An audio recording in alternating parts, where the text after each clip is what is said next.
दोस्तों, Delhi police exam 14 नवंबर 2023 का first shift समाप्त हो चुका है। और दोस्तों, 14 नवंबर 2023 के फर्स्ट शिफ्ट में जीके जीएस के सेक्शन से जो भी प्रश्न पूछे गए हैं, इस वीडियो में मैं डिस्कस करने वाला हूं। तो साथियों, आज का पहला प्रश्न पूछा गया था, प्लेइंग टू विन नामक पुस्तक के लेखक कौन है? तो साथियों, प्लेइंग टू विन नामक पुस्तक के लेखक है साइना नेहवाल हैं। और साथियों, साइना नेहवाल का संबंध किस खेल से है? तो साथियों, इनका संबंध जो है बैडमिंटन से है।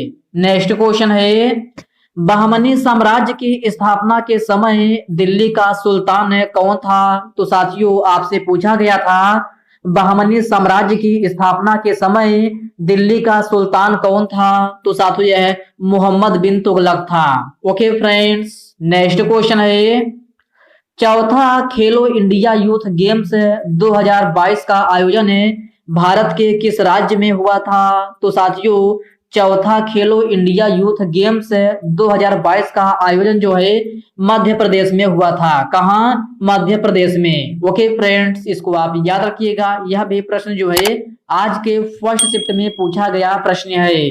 नेक्स्ट क्वेश्चन है, सिद्ध धमाल किस राज्य की प्रमुख लोक नृत्य शैली है? तो साथियों, आपसे पूछा गया था कि सिद्धि धमाल किस राज्य की प्रमुख लोक नृत्य शैली है? तो साथियों, यह गुजरात राज्य की है। कहाँ की? गुजरात राज्य की। मगध साम्राज्य का प्रथम शासक कौन था? तो मेरे प्यारे साथियों, मगध साम्राज्य का प्रथम शासक जो है बिंबिसार था। ओके फ्रेंड्स, इसको आप याद रखिएगा। आईबीए महिला बॉक्सिंग चैंपियनशिप 2023 का आयोजन कहाँ हुआ था? तो साथियों, यह भी प्रश्न आज के फर्स्ट शिफ्ट में पूछा गया प्रश्न है कि आईबीए महिला बॉक्सिंग चैंपियनशिप 2023 का आयोजन कहाँ हुआ था? तो साथियों, यह नई दिल्ली में हुआ था। कहाँ? नई दिल्ली में। नेक्स्ट क्वेश्चन है, 86वां संविधान संशोधन किस वर्ष हुआ था? तो प्यारे साथियों, 86वां संविधान संशोधन जो है 2002 में हुआ था। और साथियों, यह संविधान संशोधन जो है 6 से 14 वर्ष के बच्चों को निःशुल्क शिक्षा के लिए किया गया था। इस पॉइंट को भी आप अच्छे से जरूर याद रखिएगा। अगला प्रश्न पूछा गया था, निम्नलिखित में से कौन सी नोबेल गैस नहीं है? तो साथियों, आपके 4 ऑप्शन दिए गए थे, जिसमें से एक ऑप्शन आपका हाइड्रोजन था, जो कि आपका बिल्कुल भी यही सही आंसर हो जाएगा। हाइड्रोजन जो है आपका नोबेल गैस नहीं है। और साथियों, नोबेल गैस में कौन कौन आती है? तो आर्गन, जेनान, रेडान, ये सभी जो है आपकी नोबेल गैस हैं। तो आप इसको याद रखिएगा। आपसे पूछा गया था कि कौन सी नोबेल गैस नहीं है, तो आपके ऑप्शन में हाइड्रोजन दिया गया था, जो कि 100% आपका एक्यूरेट आंसर होगा। नेक्स्ट क्वेश्चन है, संगीत कला निधि पुरस्कार 2023 से किसे सम्मानित किया गया है? तो साथियों, यह भी प्रश्न आज के फर्स्ट शिफ्ट में पूछा गया प्रश्न है कि संगीत कला निधि पुरस्कार 2023 से किसे सम्मानित किया गया है? तो साथियों, यह बॉम्बे जयश्री को सम्मानित किया गया है। किसको? बॉम्बे जयश्री को। ओके फ्रेंड्स, इसको आप याद रखिएगा। और साथियों, संगीत कला निधि पुरस्कार की स्थापना कब हुई थी? तो साथियों, इसकी स्थापना जो है 1942 ईस्वी में हुई थी। कब? 1942 में। अल्लाह रखा खां और किशन महाराज का संबंध किस वाद्य यंत्र से है? तो साथियों, आपसे पूछा गया था कि अल्लाह रखा खां और किशन महाराज का संबंध किस वाद्य यंत्र से है? तो साथियों, यह तबला वादक है। ओके फ्रेंड्स, इसको आप याद रखिएगा। नेक्स्ट क्वेश्चन है, प्यादा किस खेल से संबंधित है? तो साथियों, यह प्रश्न भी आज के फर्स्ट शिफ्ट में पूछा गया प्रश्न है कि प्यादा किस खेल से संबंधित है? तो साथियों, यह शतरंज खेल से संबंधित है। ओके फ्रेंड्स, इसको आप अच्छे से जरूर याद रखिएगा। निम्न में से आग्नेय चट्टान का उदाहरण कौन सा है? तो साथियों, आग्नेय चट्टान का उदाहरण जो है ग्रेनाइट और बेसाल्ट है। इनमें से कोई भी एक ऑप्शन दिया गया होगा, जो कि यही आपका सही आंसर हो जाएगा। भरतनाट्यम लोक नृत्य शैली किस राज्य से संबंधित है? तो साथियों, आपसे पूछा गया था कि भरतनाट्यम लोक की नृत्य शैली किस राज्य से संबंधित है? तो साथियों यह तमिलनाडु राज्य से संबंधित है। और साथियों भरतनाट्यम नृत्य शैली का पुराना नाम क्या था? तो इसका पुराना नाम जो है सदीर था। क्या? सदीर। ओके फ्रेंड्स, इस पॉइंट को भी आप अच्छे से जरूर याद रखिएगा। नेक्स्ट क्वेश्चन है, एनी बेसेंट किसकी विचारधारा से प्रभावित थी? तो साथियों यह जो है थियोसॉफिकल सोसाइटी से प्रभावित थी। ओके फ्रेंड्स, इसको आप याद रखिएगा। अगला प्रश्न पूछा गया था कि निम्न में से कर्नाटक का स्मारक कौन सा नहीं है? तो साथियों आपके 4 ऑप्शन दिए गए थे, जिसमें से हमको जो है एक भी ऑप्शन नहीं मिला है। तो आप लोग देख लीजिएगा कि पूछा गया था कर्नाटक का स्मारक जो है कौन सा नहीं है। आपके ऑप्शन कुछ गोल गुंबज दिया गया था जो कि आपका जो कर्नाटक की है, लेकिन एक ऑप्शन ऐसा दिया गया होगा जो कि आपका कर्नाटक का नहीं होगा। ओके फ्रेंड्स, इसको आप अच्छे से देख लीजिएगा कि कर्नाटक का स्मारक से संबंधित जो है एक प्रश्न पूछा गया था। नेक्स्ट क्वेश्चन है, जनगणना 2011 के अनुसार सबसे अधिक साक्षरता दर वाला राज्य कौन सा है? तो मेरे प्यारे साथियों जनगणना 2011 के अनुसार सबसे अधिक साक्षरता दर वाला राज्य जो है केरल राज्य है। और साथियों इसकी साक्षरता दर जो है लगभग 94% है। तो इसको भी आप याद रखिएगा। 42वां संविधान संशोधन किस वर्ष हुआ था? तो प्यारे साथियों 42वां संविधान संशोधन जो है आपका 1976 में हुआ था। कब? 1976 में। हिंदू कैलेंडर के अनुसार शिवरात्रि किस माह में मनाई जाती है? तो साथियों आपसे पूछा गया था कि हिंदू कैलेंडर के अनुसार शिवरात्रि किस माह में मनाई जाती है? तो साथियों यह फाल्गुन माह में मनाई जाती है। और मंथ पूछा जाए तो यह आपका फरवरी और मार्च महीने के बीच में मनाया जाता है। कब? फरवरी और मार्च महीने के बीच में। ओके फ्रेंड्स, इसको आप याद रखिएगा।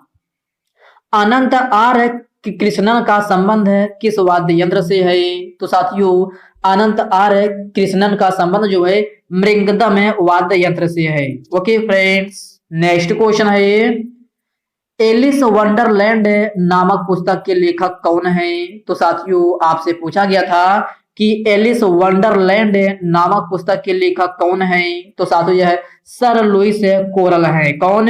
Sir Luis Coral. उपाधियों का अंत किस अनुच्छेद के तहत किया गया है? तो साथियों आपसे पूछा गया था कि नागरिकों को उपाधियों का अंत जो है किस अनुच्छेद के तहत किया गया है? तो साथियों यह अनुच्छेद 18 के तहत किया गया है। ओके फ्रेंड्स, इसको आप याद रखिएगा। नेक्स्ट क्वेश्चन है, वैदिक काल में यज्ञ कौन कराता था? तो मेरे प्यारे साथियों वैदिक काल में यज्ञ जो है आपका पुरोहित कराते थे। ओके फ्रेंड्स, इसको आप याद रखिएगा। यह भी प्रश्न आज के फर्स्ट शिफ्ट में पूछा गया प्रश्न है। राज्यपाल किसी विधेयक को किस अनुच्छेद के तहत मंजूरी देता है? तो साथियों कुछ इस प्रकार के प्रश्न आपकी शिफ्ट में पूछा गया था। तो इसका सही आंसर जो है हो जाएगा अनुच्छेद 200। ओके फ्रेंड्स, इसको आप याद रखिएगा। रॉलेट एक्ट किस वर्ष पारित किया गया था? तो साथियों आपसे पूछा गया था कि रॉलेट एक्ट कब आया था या फिर कब पारित किया गया था? तो यह आपका 1919 में पारित किया गया था। कब? 1919 में। भारतीय संविधान के अनुच्छेद 21A के तहत कितने वर्ष के बच्चों को निःशुल्क शिक्षा का प्रावधान है? तो यह 6 से 14 वर्ष बच्चों को जो है निःशुल्क शिक्षा का प्रावधान है। ओके फ्रेंड्स, इसको आप याद रखिएगा। साथियों इससे जो है आज के शिफ्ट में 2 प्रश्न पूछे गए थे। एक पूछा गया था 86वां संविधान संशोधन कब हुआ था? तो यह मैंने आपको बता दिया है कि यह 2002 में हुआ था, जिसका संबंध जो है शिक्षा के अधिकार से है। अब इसमें पूछा गया है कि भारतीय संविधान के अनुच्छेद 21A के तहत कितने वर्ष के बच्चों को निःशुल्क शिक्षा का प्रावधान है? तो आपका सही आंसर जो है 6 से 14 वर्ष के बच्चों के लिए निःशुल्क शिक्षा का प्रावधान है। यही आपका सही आंसर हो जाएगा।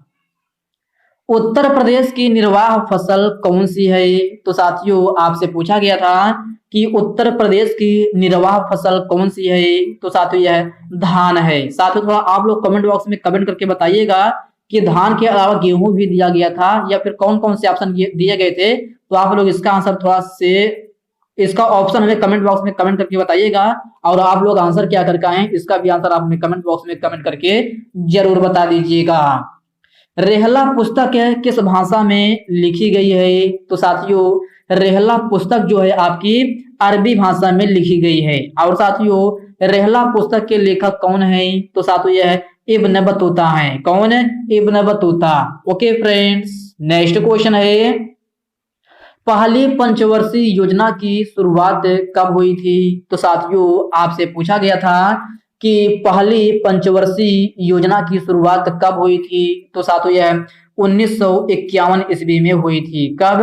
1951 में। और साथियों अगर आपसे पूछा जाए कि पहली पंचवर्षीय योजना की कार्यकाल कितना था? तो साथियों यह 1951 से लेकर के 1956 तक था। वही अगर आपसे पूछा जाए कि पहली पंचवर्षीय योजना किस मॉडल पर आधारित थी? तो साथियों यह हैरोल्ड डोमर मॉडल पर आधारित थी। किस पर?